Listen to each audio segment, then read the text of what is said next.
From the macabre minds of Laughing Devil Production comes another story from the Nightshade Diary. You know what that means. Check under the bed and make sure no one or nothing is there. Is the closet door securely shut? Then leave your disbelief behind, amp up your imagination, and hang on tight for another ride into terror and mystery. And like all good horror stories, just imagine it's a dark and stormy night. And remember, screaming like a little girl is permitted.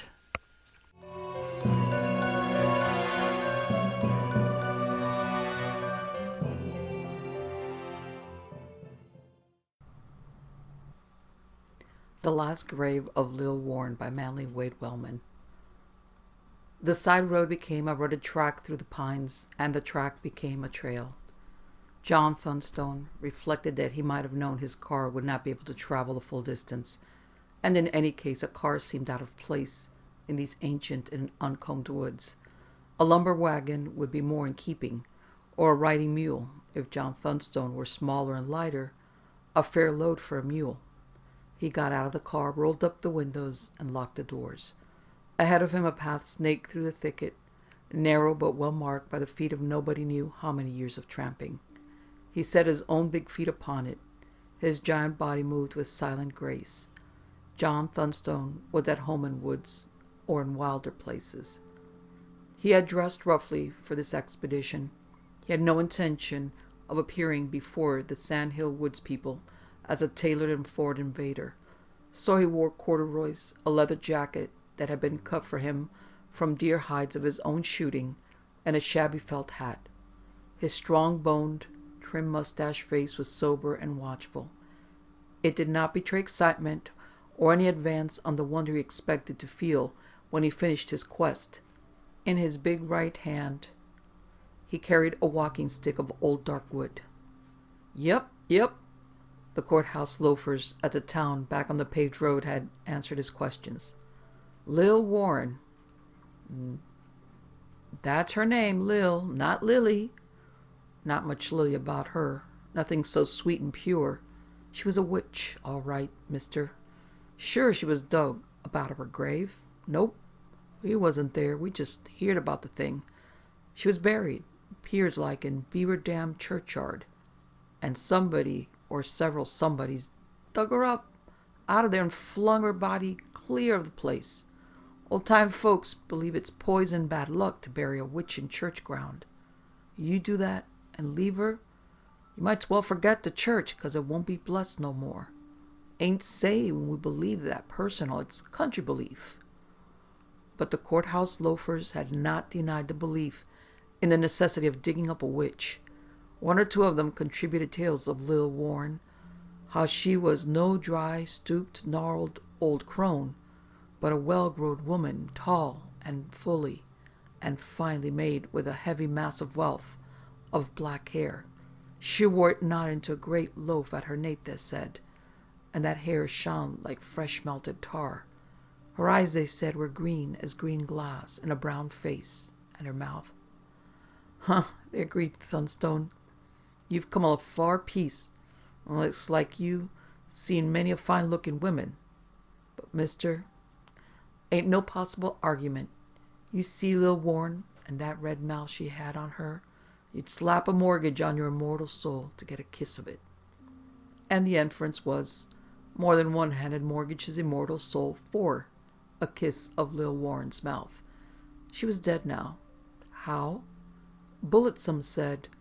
Accident, said others. But she was dead, and she'd been buried twice over and dug up the both times. Gathering this and other information, John Thunstone was on the trail of the end of the story. For it had been John Thunstone's study and career to follow such stories to their end. His story searches have brought him into adventures of which only the 10th part has been told, that 10th part the simplest and most believable. His experiences in most cases he has kept to himself. Those experiences have helped perhaps to sprinkle gray in his smooth black hair, to make somber his calm, strong face. The trail wound and climbed. Here the wooded land sloped upward, and brush of a spiny species grew under the pines, encroaching so that John Thunstone had to force his way through like a bull in a swamp. The spines plucked at his leather-clad arms and flanks like little detaining fingers. At the top of the slopes was the clearing he sought. It was a clearing in the strictest sense of the word. The tall pines had been axed away. Undoubtedly, their strong, straight trunks had gone to the building of the log house at the center, and cypress from some swamp nearby had been split for the heavy shingles on the roof. All around the house was bare sand. Not a spear of grass, not a tuft of weed grew there. It was as naked as a beach by the sea. Nobody moved in that naked yard, but from behind the house came a noise. Plink, plink, rhythmically, plink, plink. Blows of metal on something solid like stone or masonry. Moving silently as an Indian, John Thunstone rounded the corner of the log house, paused to make sure of what was beyond, then moved toward it. A man knelt there, of a height to match John Thunstone's own, but lean and sparse, after the fashion of Sandhill's brush dwellers. He wore a shabby check shirt and blue dungaree pants, worn and frayed and washed out to the blue of a robin's egg. His sleeves were rolled to the biceps, showing gaunt, pallid arms with sharp elbows and knotty hands. His back was toward Thunstone. The crown of his towel head was beginning to be bald. Before him on the ground lay a flat rectangle of liver-colored stone. He held a short-handled, heavy-headed hammer in his right hand, and his left a narrow-pointed wedge, such as is used to split sections of log into firewood. The point of the wedge he held set against the face of the stone, and with a hammer he tapped the wedge butt. Plink, plink. He moved the point. Plink. Still silent as a drifting cloud, Thunstone edged up behind him. He could see what the gaunt man was chiseling upon the stone. The last letter of a series of words, the letters irregular but deep and square. Here lies Lill Warran, twice buried and twice dug up by fools and cowards. Now she may rest in peace. She was a rose of Sharon, a lily of the valley. John Thunstone bent to read the final word, and the bright afternoon sun threw his shadow upon the stone. Immediately the lean man was up and his whole body whipped erect and away on the other side of his work, swift and furtive as a weasel. He stood and stared at John Thunstone. The hammer lowered, the lean-pointed wedge lifted a trifle. "Who you?" the gaunt man wheezed breathily. He had a sharp face, a nose that projected like a pointed beak, with forehead and chin sloping back from it above and below. His eyes were dark, beady, and close-set. His face was yellow and leathery, and even the whites of the eyes looked clouded, as with biliousness. "My name is John Thunstone," Thunstone made reply as casually as possible. "I'm looking for Mr. Perel." "That's me. Pos Perel." Pos. It was plain to see where the name suited the man. That lean, pointed snout, the meager chin and brow, the sharp eyes, looked like those of a possum, a suspicious, angry, dangerous possum. "What can I do for you?" demanded Pos Perel. He sounded as if he would like to do something violent. "I want to ask you about Miss Lill Warran," said Thunstone, still quietly, soothingly, as he might speak to a restive dog or horse. "I see you're making a gravestone for her." He pointed with a stick. "And why not?" snapped Pos Perel. His thin lips drew back from lean, strong teeth like stained fangs. "Ain't she to be allowed to rest peacefully in her grave some time?" "I hope she will," said Thunstone. "I heard at the county seat about how she'd been dragged out of her grave at the churchyard." Pos Perel snorted. His hand tightened on hammer and wedge. "Now, mister, what almighty pick is it of yours? Listen, are you the law? If you are, you just trot your law back to the county seat. I'm not studying to hear any law. They won't let her stay buried at Beaver Dam. I buried her here, and here she'll stay." "No," Thunstone assured him, "I'm not the law." "Then what are you? One of them reporters from the newspapers? Whatever you are, get off my place." "Not until we've talked a bit, Mr. Perel." "I'll put you off. I got a right to put you off my place." Thunstone smiled his most charming. "You do have the right, but could you put me off?" Pos Perel raked him with the beady eyes. "You're about twice as big as me, but..." He dropped the hammer. It struck the sand with a grim thud. He whipped the lean wedge over to his right hand, holding it dagger-wise. "Don't try that," warned Thunstone, and his walking stick lifted in his own hand. Pos Parrell took a stamping stride forward. His left hand clutched at the tip of Thunstone's stick, the wedge lifted in his right. But Thunstone drew back on the stick's handle. There was a metallic whisper. The lower part of the stick, clamped in Parrell's grasp, stripped away like the sheath of a sword, revealing a long, straight skewer of gleaming blade that set in the handle as in a heft. As Parrell drove forward with his wedge, Thunstone delicately flicked the point of his sword cane across the back of Parrell's fist. Parrell squeaked with pain, and the wedge fell beside the hammer. Next instant, Parrell was backing away hurriedly. Thunstone moved lightly, calmly after him, the sword point quivering inches from Parrell's throat. "Hey!" protested Parrell. "Hey!" "I'm sorry, but you'll have to listen to me." "Put that thing down. I quit." Thunstone lowered the point in his mouth. "Let's both quit. Let's talk." Parrell subsided. He still held the hollow lower length of the stick. Thunstone took it from him and sheathed his blade. "You know what?" said Parrell rather wearily. "That's about the curious place I ever seen a man carry a stab weapon." "It's a sword cane," explained Thunstone, friendly again. "It was made hundreds of years ago. The man who gave it to me said it was made by St. Dunstan." "Who was that?" "He was an Englishman." "Foreigner, huh?" "St. Dunstan was a silversmith," Thunstone told Parrell. "This blade in my stick is made out of silver. Among other things, St. Dunstan is said to have twisted the devil's nose." "Let me see that thing again," Parrell said, and again Thunstone cleared the blade. "Huh," grunted Parrell. "It got words on it. I can't make 'em out." Thunstone's big finger tapped the engraved lettering. "Sic parant ems inimici tui, Domine," he read aloud. "That means, so perish all thine enemies, O God." "Bible words or charm words?" "Perhaps both," said Thunstone. "Now, Parrell, I want to be your friend. The people in town are pretty rough in their talk about you." "And about Lill," said Parrell, so faintly that Thunstone could hardly hear. "But I loved her. Lots of men has loved her, but I reckon I was the only one loving her when she died." "Tell me," urged Thunstone. Parrell tramped back toward the cabin, and Thunstone followed. Parrell sat on the doorsill and scuffed the dirt with his coarse shoes. He studied the back of his right hand, where Thunstone's skillful flick of the silver blade had raised a thin welt and shed a drop of blood. "You know, you could have hurt me worse if you'd had a mind," he said. "I didn't have a mind," Thunstone told him. Again the shoe scuffed the sand. "I prized up my doorstoop stone to make that marker for Lill's grave. It's a good one." Parrell gestured to the edge of the clearing. There, in the shade of the pines, showed a mound of sand, dark with fresh digging, the size and shape of a body. "I buried her there," he said, "and there she'll stay. At the last end, I reckon she knowed I loved her, and nothing could change it. A rose of Sharon, a lily of the valley. Lill Warran had been no sweet lily.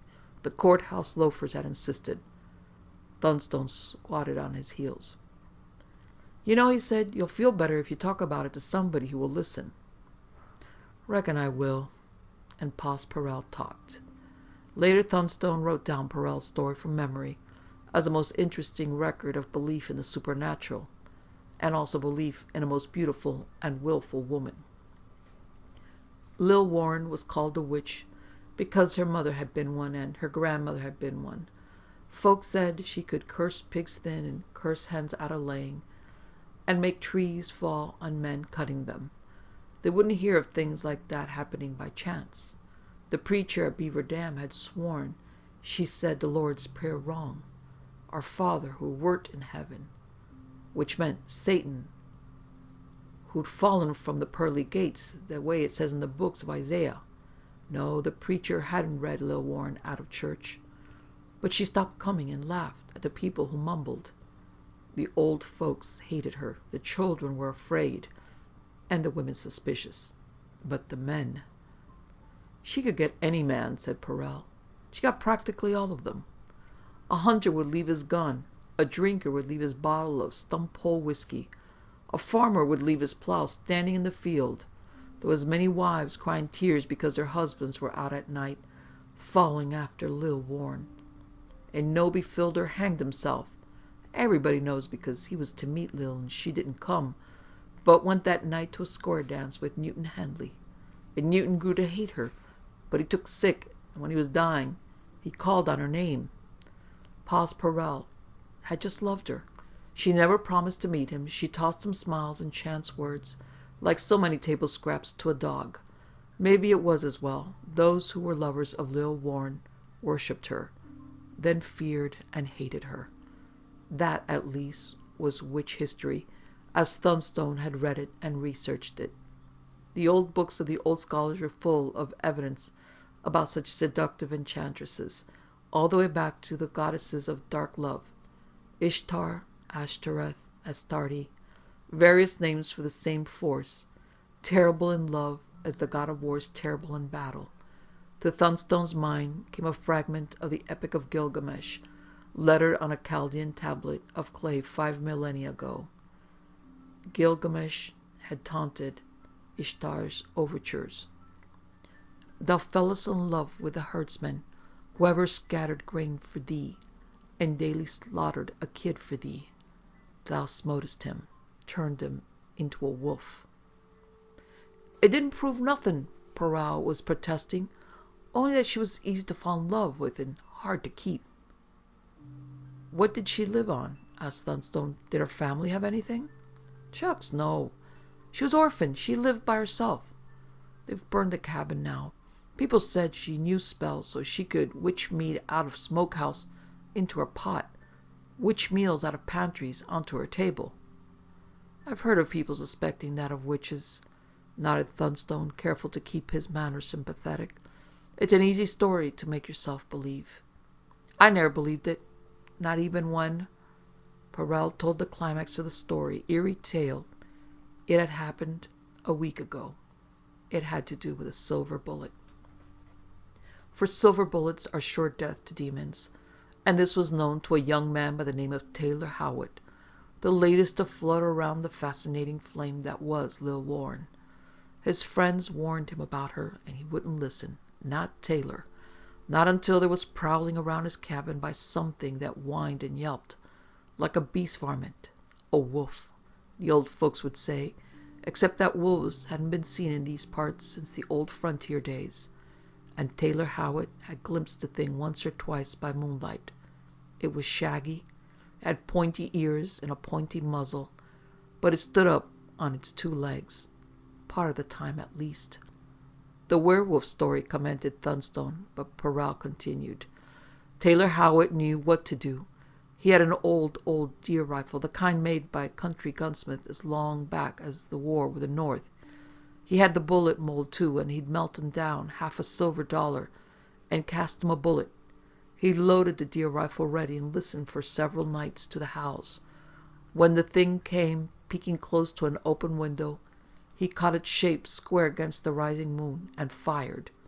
Next day, Lill Warran was found, dead on the footpath leading to her own home, and her heart was shot through. Of course, there'd been a sheriff deputy down. Taylor Howitt was able to claim it was accidental. The people had gathered at Lill's cabin, and there they'd found stuff, they said. One claimed a side of bacon he had said he had hung in his smokehouse, and another found a book. Book, said John Thunstone quickly, for books are generally interesting properties in stories like the story of Lill Warran. I've been told about it by 3 folks who swore they seen it, replied Perel. Me myself, I didn't see it, so I hold I ain't called on to judge of it. What did those people tell you about it? Well, it was hairy-like. The cover all hairy and dark, like the skin of a black bear, and inside it had 3 parts. The first part, said Thunstone, was written with red ink on white paper, the second part with black ink on red paper, and the third, black paper written on with... You been talking to them other folks? Accused Perel, half starting up. No, though I heard the book mentioned at the courthouse. It's just that I've heard of such books before. The third part of the book, black paper, is written on with white ink that will shine in the dark so that it can be read without light. Then them folks mocking me heard what you heard about the like of the book. They made it up to vex my soul. Maybe, agreed Thunstone, though he doubted that the people of the Sandhills Brush would have so much knowledge of classical and rare grimoires. Go on. The way Perel had heard the book explained. The first part, red ink on white paper, was made up of rather simple charms to cure rheumatism or sore eyes, with one or two more interesting spells that concerned the winning of love or the causing of a wearisome lover to depart. The second, the black ink on red, had the charm to bring food from the stores of neighbors, as well as something that purported to make the practitioner invisible, and something else that aided in the construction of a mirror in which one could see faraway scenes and actions. And the black part of the book? Asked Thunstone more calmly than he felt. Nobody got that far. Good, said Thunstone thankfully. He himself would have thought twice, and more than twice, before reading the shiny letters in the black third section of such a book. The preacher took it, said he locked it in his desk. Next day it was gone. Folks think it went back to Satan himself. Folks might not be far wrong, thought Thunstone, but did not say as much aloud. Perel's voice was wretched as he finished his narrative. Lill Warran had had no kinsman, none who would claim her body at least, so he, Perel, had claimed it. Bought a coffin and paid for a plot in Beaver Dam churchyard. He and an undertaker's helper had been alone at the burying of Lill Warran. Since nobody wanted to be Christian, nothing was said from the Bible at the burying, Perel told Thunstone. I did say a little verse of a song I remembered. I always remembered when I thought of her. This is what it was. He half crooned the rhyme. The raven crow is a coal black. The jay is a purple blue. If ever I forget my own fair love, let my heart melt away like dew. Thunstone wondered how old the song was. Then he prompted. You know the rest. The morning after, they tore her up out of the grave and flung her in my yard. I found her lying near to my doorstep, the one I just now cut for her gravestone. Perel nodded toward where it lay. I took her and buried her again, and this morning it was the same. There she lay. So let them all go curse. I buried her yonder, and yonder she'll stay. Or if anybody says different, I'll argue with something more than a law book. Did I do wrong, mister? Not you, said Thunstone. You did what your heart told you. Thanks. Thank you kindly. Like you said, I do feel better for talking it over. Perel rose. I'm going to set up that stone. Thunstone helped him. The weight of the slab taxed her strength. Perel drove it into the sand at the head of the grave. Then he looked to where the sun was sinking behind the pines. You won't be getting back away from here before it's dark, and hard to pick up the way. I'll be honored if you stopped here tonight. Not much of a bed or supper doings, but if you'd be so kind. Thank you, said Thunstone, who had been wondering how to manage an overnight stay. They entered the front room of the little cabin. Inside it was finished in boards, rough sawn, but evenly fitted into place.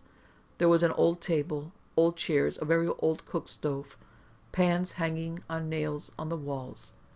Perel beckoned Thunstone to where a picture was tacked to a wall. It's her, he said. The photograph was cheap, and some slipshod studio artist had touched it up with colors, but Thunstone could see what sort of a woman Lill Warran had been. The picture was half-length, and she wore a snug dress with large flower figuring. She smiled into the camera with a wide, full mouth of which he had heard. Her eyes were slanting, mocking, and lustrous. Her head was proud on fine shoulders. Round and deep was the bosom into which a silver bullet had been sent by the old deer rifle of Taylor Howitt. You see why I loved her, said Perel. I see, Thunstone assured him. Perel cooked for them. There was cornbread and syrup and a plate of rib meat. Hearty fare. Despite his sorrow, Perel ate well of his own cooking. When the meal was finished, Perel bowed and mumbled an old country blessing. They went out into the yard. Perel walked slowly to the grave of Lill Warran and gazed down at it. Thunstone moved in among the trees, saw something that grew, and stooped to gouge it out. "What you gathering?" called Perel. "Just an odd little growth," Thunstone called back and pulled another. They were the roots called throughout the South by the name of John the Conqueror, great specifics against enchantment. Thunstone filled his pockets with them and walked back to join Perel. "I'm glad you came along, Mr. Thunstone," said Perel. His possum face was touched with a shy smile. "I've lived alone for years, but never so lonely as the last week." Together they entered the house. Perel found and lighted an oil lamp, and immediately Thunstone felt the impact of eyes from across the room. Swiftly facing that way, he gazed into the face of the portrait of Lill Warran. The picture smile seemed to taunt and defy him, and to invite him as well. What had the man leered at the courthouse? "You'd slap a mortgage on your immortal soul to get a kiss." That picture was enough to convince Thunstone that better men than pitiful, spindly Paul's Perel could find Lill Warran herself irresistible. "I'll make you up a pallet bed here," offered Perel. "You needn't bother for me," Thunstone said, but Perel opened the battered old wooden chest and brought out a quilt, another. As he spread them out, Thunstone recognized the ancient and famous patterns of the quilt work. Kentucky Blazing Star, that was one of them. Another was True Love Fancy. "My old mamma made them," Perel informed him. Perel folded the quilts into a pallet along the wall. "Sure you'll be all right? You won't prefer to take my bed?" "I've slept a lot harder than what you're fixing for me," Thunstone quickly assured him. They sat at a table and talked. Perel's thoughts were still for his lost love. He spoke of her, earnestly, revealingly. Once or twice Thunstone suspected him of trying for poetic speech. "I would look at her," said Perel, "and it was like hearing, not seeing." "Hearing what?" "Hearing, well, more than anything else, it was like the sound of a fiddle, played prettier than you ever heard, prettier than I can ever play." Thunstone had seen the battered fiddle case on the hand-hewn shelf beside the door of the rear room, which was apparently Perel's sleeping quarters, but he had not mentioned it. "Suppose you play us something now," he suggested. Perel swallowed. "Play music? With her lying out there in her grave?" "She wouldn't object if she knew. Playing the fiddle gives you pleasure, doesn't it?" Perel seemed to need no more bidding. He rose to open the case and brought out the fiddle. It was old and dark, and he tuned it with fingers diffidently skillful. Thunstone looked at him. "Where did you get it? The fiddle, I mean." "Oh, my granddaddy inherited it to me. I was the onlyest grandboy he had cared to learn." "Where did he get it?" "I don't rightly know how to tell you that. I always heard a foreigner fellow, a sure enough foreigner, from Europe or some place, not just somebody from some other part of the country, gave it to my granddaddy, or either traded it to him." Thunstone knew something about violins, and judged that this one was worth a sum that would surprise Perel, if no more than mentioned. Thunstone did not mention any sum. He only said, "Play something, why not?" Perel grinned. Showing his lean teeth, he tucked the instrument against his jowl and played. He was erratic but vigorous with training. He might have been brilliant.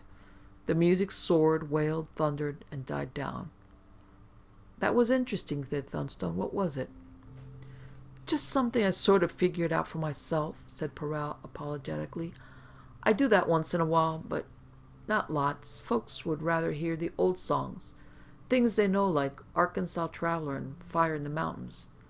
I generally play my own stuff to myself, alone here in the evenings." Perel laid down the instrument. "My fiddle's kept me company sometimes at night, when I wish Lill was with me." "Did you ever know," said Thunstone, "why we have so many fiddles in the American country localities?" "Never heard that, I recollect." "In the beginnings of America," Thunstone told him, "frontier homes were lonely, and there were wild beasts around. Wolves, mostly." "Not now," put in Perel. "Remember that crazy yarn Taylor Howitt told about shooting at a wolf, and there hasn't been a wolf around here since I don't know when.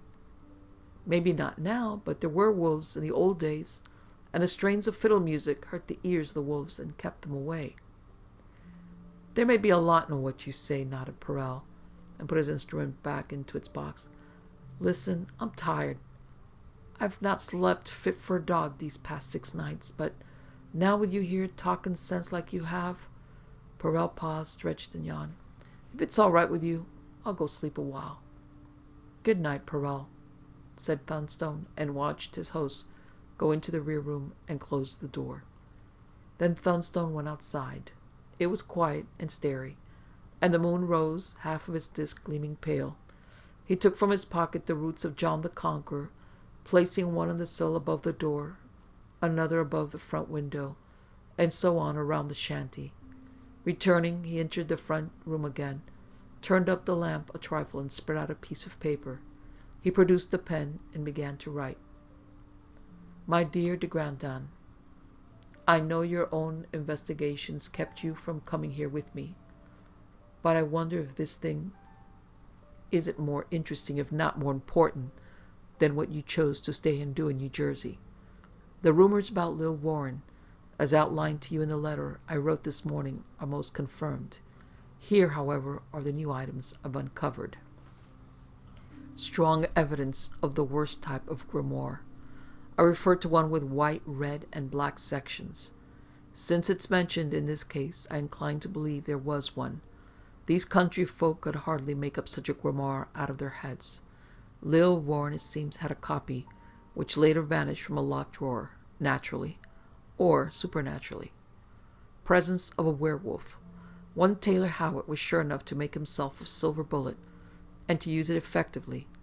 He fired at a hairy, pointed-eared monster, and it was Lill Warran they picked up dead. This item naturally suggests the next. Nobody knows the person or persons who turned Lill Warran twice out of her grave. Most people of the region are rather smugly pleased at the report that Lill Warran wasn't allowed rest in consecrated churchyard soil, and Pos Perel, grief-stricken, has buried her in his yard, where he intends that she will have peace. But the Grandin, you will already have guessed the truth they have failed even to imagine. If Lill Warran was indeed a werewolf, and the black section of the grimoire undoubtedly told her how to be one at will, if, I say, Lill Warran was a werewolf. Thunstone sat up in the chair, the pen in his fingers. Somebody or something moved stealthily in the darkness outside. There was a tapping whisper at the screen. Pos Perel had nailed over the window. Thunstone grimly forbore to glance. He made himself yawned, a broad hand covering his mouth. The reflex gesture he meditated, as he yawned, born of generations past who feared lest the soul might be snatched through the open mouth by a demon. Slowly, he capped his pen and laid it upon the unfinished letter to de Grandin. He rose, stretched, and tossed aside his leather jacket. He stopped and pretended to untie his shoes, but did not take them off. Finally, cupping his palm around the top of the lamp chimney, he blew out the light. He moved to where Perel had spread the pallet of quilts and lay down upon them. He began to breathe deeply and regularly.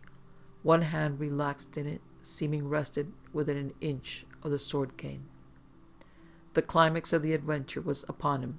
He knew very well.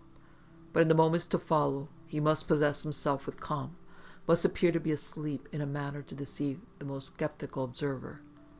Thus determined, he resolutely relaxed. From the toy joints up, he let his big jaw go slack, his big hands curl open. He continued to breathe deeply and regularly like a sleeper. Hardest of all was the task of conquering the swift race of heart and pulse. But John Thunstone had learned how to do that too, because of necessity many times before. So completely did he contrive to pretend slumber, that his mind went dreamy and vague around the edges. He seemed to float a little free of the pallet, to feel awareness at not too great a distance of the gates of dreamland. But his ears were tuned to search out sounds, and outside in the dark the unknown creature continued its stealthy round. It paused, just in front of the door, as John Thunstone judged. It knew that the root of John the Conqueror lay there, an obstacle, but not an obstacle that completely baffled.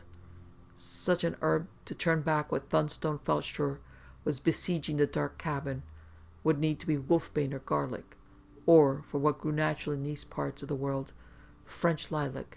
John the Conqueror, Big John or Little John, as woodland gatherers defined the two varieties, were only used to win, and might not assure victory.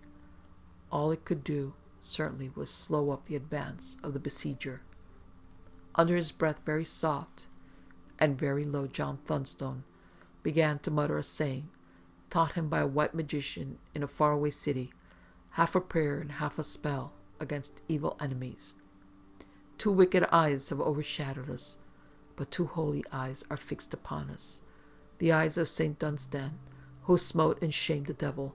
Beware, wicked one, beware twice, wicked one, beware thrice. In the next room Thunstone could hear sounds. They were sounds as of a dull, careful pecking. They came from the direction in which, as he had seen, was set the closed casement window of Paz Perel's sleeping chamber.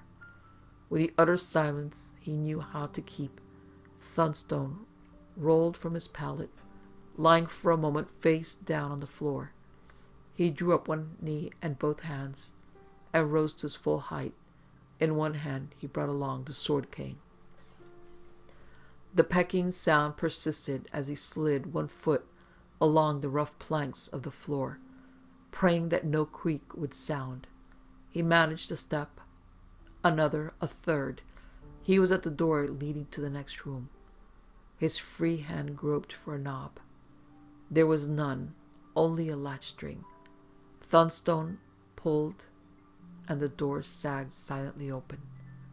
He looked into a room, the dimness of which was washed by light from the moon outside.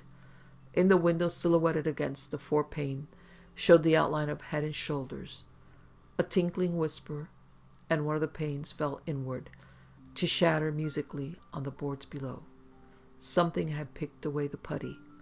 A dark arm crept in, weaving like a snake, to fumble at the catch. A moment later the window was open, and something thrust itself in, made the passage, and landed on the floor. The moonlight gave him a better look at the shape as it rose from all fours and faced toward the cot where Paz Perel lay, silent and slack as though he were drugged. John Thunstone knew that face from the picture in the room where he had slept. It had the slanted, lustrous eyes, the cloud of hair, not clubbed, but hanging in a great thundercloud on either side of the face, and the wide, full mouth did not smile, but quivered as if by some overwhelming pulse. "Paz," whispered the mouth of Lill Warran. She wore a white robe-like garment, such as put on dead women in that country. Its wide, wing-like sleeves swaddled her arms, but it fell free of the smooth, pale shoulders, the fine upper slope of the bosom. Now, as in life, Lill Warran was a forbiddingly beautiful creature. She seemed to sway, to float toward Perel. "You love me?" she breathed at him. The sleeper stirred for the first time. He turned toward her. A hand moved sleepily, almost as though it beckoned her. Lill Warran winnowed to the very bedside. "Stop where you are!" thundered John Thunstone, and strode into the room and toward the bed. She paused, a hand on the blanket that covered Perel. Her face turned toward Thunstone, the moonlight playing upon it. Her mocking smile possessed her lips. "You were wise enough to guess most of me," she said. "Are you going to be fool enough to try to stop what is bound to happen?" "You won't touch him," said Thunstone. She chuckled. "Don't be afraid to shout. You cannot waken Paz Perel tonight. Not while I stand here. He loves me. He always loved me. The others loved and then hated. But he loves, though he thinks I am dead." She sounded archaic. She sounded measured and stilted, as though she quoted ill-rehearsed lines from some old play. That was in order, Thunstone knew. "He loves you, that's certain," agreed Thunstone. "That means you recognize his helplessness. You think that his love makes him your easy prey? You didn't reckon with me. Who are you? My name is John Thunstone. Lill Warran glared. Her lips writhed back. She seemed as though she would spit. I've heard that name. John Thunstone. Shall I not dispose of you right now and at once, you fool? She took a step away from the bed. Her hands lifted, the wing-like sleeves slipped back from them. She crooked her fingers talon fashion, and Thunstone saw the length and sharpness of her nails. Lill Warran laughed. Fools have their own reward. Destruction. Thunstone stood with feet apart. The cane lay across his body, its handle in his right fist, the fingers of his left hand clasping around the lower shank that made a sheath. You have a stick? Said Lill Warran. Do you think you can beat me away like a dog? I do. You cannot even move, John Thunstone. Her hands weaved in the air, like the hands of a hypnotist. You're a toy for me. I remember hearing a poem once. A fool there was. She paused, laughing. Remember the title of that poem? He said, almost sweetly. And she screamed like the largest and loudest of bats, and leaped. In that instant Thunstone cleared the long silver rapier from its hiding, and as swiftly as she extended his arm, like a fencer in riposte, upon the needle-pointed blade Lill Warran skewered herself. He felt the point slip easily, smoothly into the flesh of her bosom. It grated on a bone somewhere, then slid past and through. Lill Warran's body slammed to the very hilt, and for a moment she was no more than arm's length from him.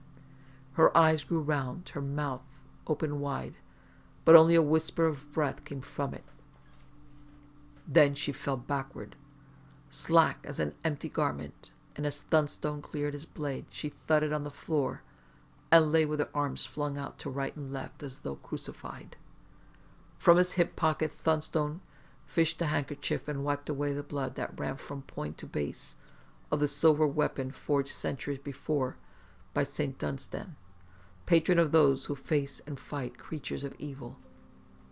To his lips came the prayer engraved upon the blade, and he repeated out loud, Sic parant omnes inimici tui Domine, so perish all thine enemies, O God.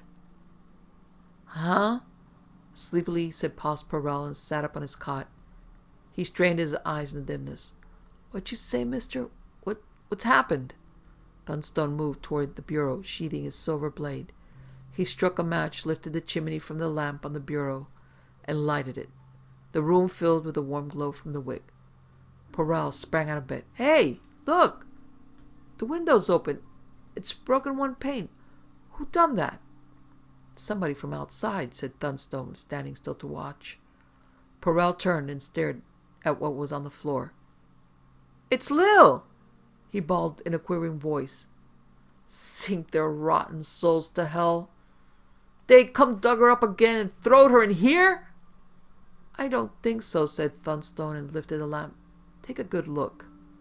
Moving, he shed light down upon the quiet form of Lill Warran. Parel knelt beside her, his trembling hands touching the dark stain on her bosom. Blood! He gulped. That's fresh blood.